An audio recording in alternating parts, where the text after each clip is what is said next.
Student सभी को आपके अपने channel conceptual study with Ritesh में बात करना स्वागत है। ये वीडियो सबसे के लिए बहुत ज़्यादा इंपॉर्टेंट होने वाला है। ठीक है, इस वीडियो में सेकंड सीटिंग में जो पॉलिटिकल साइंस आपका आईआरसी हुआ था बिना यूनिवर्सिटी रिबा का एग्जाम, उसका जो क्वेश्चन का आंसर है वो भी बताने वाले हैं और साथ ही स्टूडेंट्स क्या किसमें कुछ बनाना था वो भी बताने वाले। उसके साथ स्टूडेंट्स कितने क्वेश्चन मेरे बताए हुए मैच किए और कितने नहीं किए वो भी बताने वाले। तो वीडियो को पूरा अंत तक देखिएगा। स्टूडेंट चैनल में नए होंगे जरूर से सब्सक्राइब कर लीजिएगा क्योंकि आगे आने वाले समय आप लोग को बहुत सारा लाभ मिलने वाला। ठीक है, तो चलिए देखते हैं क्या है। तो 3 घंटे का टाइम दिया गया था, फुल मार्क्स 75 नंबर है। ठीक है, ग्रुप ए में आप लोग को कंपलसरी दिया यानी बनाना ही पड़ेगा। ठीक है, 1 नंबर का 5 क्वेश्चन। जैसे देखिए, राजनीति की एक परिभाषा दीजिए। ये तो हम सबसे पहले आप लोग को बता चुके थे कि राजनीति की परिभाषा आप लोग को याद करके ही जाना। ठीक है, राजनीति की परिभाषा देना था। अब अगला सेंस ऑस्टिन की पुस्तक का क्या नाम था? तो इसका पुस्तक 1832 में सबसे पहले आया था। उसका नाम था the province of jurisprudence determined. ठीक है, तो ये था नाम उसका।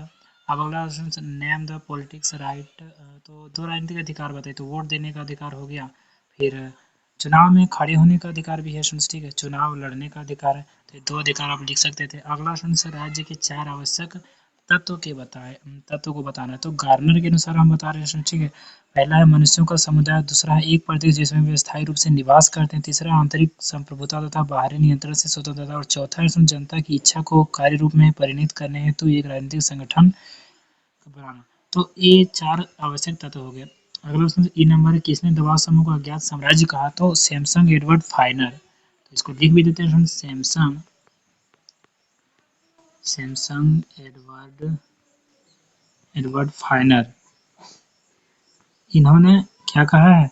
तो दबाव समूह को अज्ञात साम्राज्य कहा है। तो ये पांचों क्वेश्चन में से आप लोग जो बढ़िया से पढ़ के गए और सिर्फ ए नंबर का बना पाए होंगे बढ़िया से, उसके बाद ए बना लिए होंगे, सी नंबर भी बना लिए होंगे, हो सकता है 4 का डी का भी बना लिए होंगे। ठीक है, और ई नंबर का और बी नंबर का शायद ही कोई बना पाए, यानी 5 में से 3 ठो तो बना ही लिए होंगे जो पढ़ के गए होंगे। ठीक है, और 3 के बाद जो 2 ठो था थोड़ा सा भारी लगने वाला था क्योंकि इसके बारे में हम भी नहीं बताए थे। ठीक है, और ये सब आता है। ठीक है, आ जाता है, 1-2 ठो इधर उधर से देता है। ठीक है, और ऑस्टिन की पुस्तक का नाम और किसने दबाव समूह को अज्ञात साम्राज्य कहा। तो ये आप कितने भी तैयारी करते हैं आप लोग को पूरा तो आप लोग नहीं कंप्लीट कर पाते। जैसे कि गार्नर क्या कहा, ए क्या कहा, ओ कहा, क्या कहा, इसके बारे में तो आप लोग को जरा भी टेंशन लेने की बात नहीं। 2 नंबर आप लोग को यहाँ कम होंगे। ठीक है, आगे दर्शन अगर बना लिए होंगे तो और बढ़िया बात है। अब देखिए अगला क्या है, राज्य की उत्पत्ति के शक्ति सिद्धांत और टिप्पणी ग्रह। शक्ति सिद्धांत के बारे में आप लोग को बताए थे। ठीक है, इसको देवीय शक्ति सिद्धांत भी कहा जाता है। ठीक है, इसके बारे में हम बताते हैं पूरा डिटेल में। ठीक है, मास्टर वीडियो में देखिए संप्रभुता की 4 विशेषताओं को बताए। तो ये भी हम बता चुके थे। संप्रभुता आएगा या फिर एकलवाद या बहुलवाद, तीनों में से एक आएगा। तो संप्रभुता आ गया आपका ना 4 विशेषता बताने के लिए। आप देखिए ग्रुप बी में से 14 नंबर, अच्छा 15 नंबर का है। ठीक है, 4 ही क्वेश्चन बनाना था। तो चौथा क्वेश्चन से राजनीति से आप क्या समझते हैं? राजनीति और राजनीति विज्ञान में क्या अंतर है? राजनीति और राजनीति विज्ञान में अंतर स्पष्ट करते हैं। बहुत ही आसान था। राजनीति यानी जो राजनीति होता है चलता है वास्तविकता में, और राजनीति विज्ञान इनमें मतलब पढ़ते हैं इसके बारे में। तो ये भी आप लोग को बता चुके थे। राजनीति से क्या समझते हैं सारा चीज। ठीक है, अधिकार की परिभाषा दीजिए। अधिकार के विभिन्न प्रकारों की व्याख्या करें। तो हम बताए थे ना, अधिकार का सिर्फ आ सकता तो परिभाषा के बारे में आएगा और इसके प्रकारों के बारे में आएगा। तो अधिकार के बारे में मानव जितने भी अधिकार हैं सारा कुछ लिखना था इसमें। 6 नंबर ऑस्टिन के संप्रभुता सिद्धांत की आलोचनात्मक व्याख्या करना था।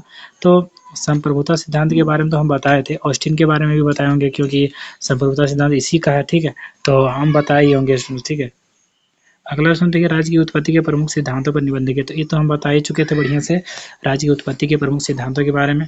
अब देखिए अगला क्वेश्चन 8वां नंबर, न्याय से आप क्या समझते हैं? न्याय के विभिन्न प्रकारों का वर्णन करें। तो ये भी हम फाइनली बता ही चुके थे न्याय के बारे में। अगला देखिए, राजनीतिक दल को परिभाषित करें। लोकतंत्र में राजनीतिक दलों की भूमिका को स्पष्ट करें। तो हम राजनीतिक दल के बारे में बताए थे। तो आपका सारा क्लियर हो गया। ठीक है, आई होप आप लोग सारा बना के आएंगे और बहुत ही बढ़िया तरीका से बना के आएंगे। ठीक है, और अगला अगर आप लोग बढ़िया से बना के आएंगे तो आप लोग को नंबर भी मिलेगा बढ़िया से ही। ठीक है, तो इसी प्रकार से चैनल को फॉलो करते रहिए, सब्सक्राइब करके रखिए, अपने फ्रेंड्स को भी बताइए, अपने सभी को बताइए। ठीक है, और इस चैनल को बढ़िया से फॉलो करके रखिए। एक भी क्वेश्चन उसमें मेरे बताए हुए से बाहर से नहीं आया। ठीक है, आप लोग को लग रहा है ये दोनों क्वेश्चन ना, एक क्वेश्चन भी आप लोग के अंदर चाहिए। देखिए ऑस्टिन के पुस्तक का नाम पूछ दिया ना, तो ऑस्टिन का संप्रभुता सिद्धांत अगर आप पढ़े होंगे तो उसका पुस्तक का नाम भी वहाँ लिखा होगा, ठीक है। हम देखे नहीं है इसमें, लेकिन लिखा होगा वहाँ पर। और एक और क्या है, किसने दबाव समूह के बारे में तो हम पढ़ाए थे, ठीक है।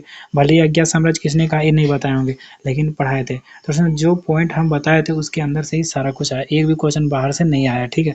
तो आप लोग को बेफिक्र जो तैयारी करके गए वो बढ़िया से टॉप करेंगे उसमें, ठीक है, और करेंगे ही। और चैनल को सब्सक्राइब करके रखिए, तो आगे आने वाले जितने सब्जेक्ट है उसमें भी करेंगे। तो थैंक्स फॉर वॉचिंग, फिर मिलेंगे नेक्स्ट वीडियो के साथ। जय हिंद। Yeah.